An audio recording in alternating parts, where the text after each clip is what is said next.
আরে শালা তো একটা বদমাশ, এমন কোন চাউরামি নাই যে এই শালা করে নাই।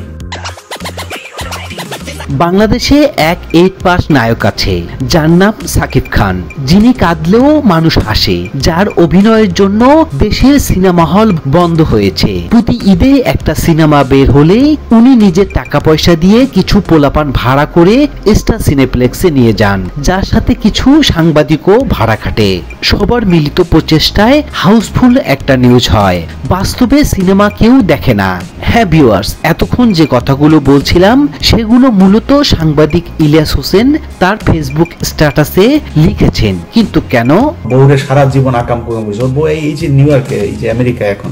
যে সাকিবের জন্য অপেক্ষার প্রহর গণে ভক্তরা, যে সাকিব খানকে এক নজর দেখার জন্য প্লে কার্ড নিয়ে বসে থাকে ভক্তরা, সেই সাকিব খানকে নিয়ে কেন এমন বিস্ফোরণ মন্তব্য করলেন ইলিয়াস হোসেন? 15ই আগস্ট বাঙালির সুখ দিবস, মমতাময়ী শেখ হাসিনার নৌকায় ভর্তি। এর একমাত্র কারণ হলো 15ই আগস্ট সাকিব খান একটি পোস্টকে কেন্দ্র করে, যেখানে সাকিব খান বঙ্গবন্ধুর প্রতি বিনম্র শ্রদ্ধা জানিয়ে একটি পোস্ট করেছেন।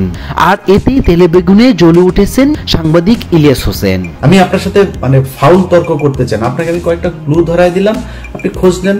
শুধু তাই নয়, সাকিব খানকে হিজলা বলে আখ্যায়িত করেছেন ইলিয়াস। কিন্তু ইলিয়াস হোসেনের এমন মন্তব্য কিছুতেই মেনে নিতে পারছেন না সাকিব ভক্তরা। তাদের দাবি সাকিব খান বাংলাদেশে একজন সুপারস্টার ও মেগা স্টার। সাকিব খান একজন দায়িত্বশীল নাগরিক হিসেবে সাকিব খান সবার প্রতি শ্রদ্ধা রাখতেই পারেন, এতে দোষের কিছু নেই।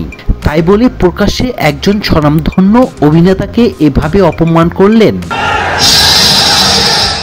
ভক্তদের দাবি সাকিব খানকে নিয়ে সমালোচনা করার মতো যোগ্যতা নেই ইলিয়াস হোসেনের। যদিও সাকিব খান নিজে এ ব্যাপারে কোনো মন্তব্য বা প্রতিক্রিয়া দেখাননি, তবে সাকিব খান চুপ থাকলেও চুপ নেই সাকিবিয়ানরা।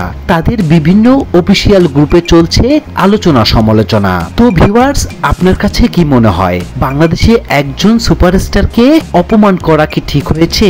অবশ্যই জানাবেন ভিডিওর কমেন্ট বক্সে।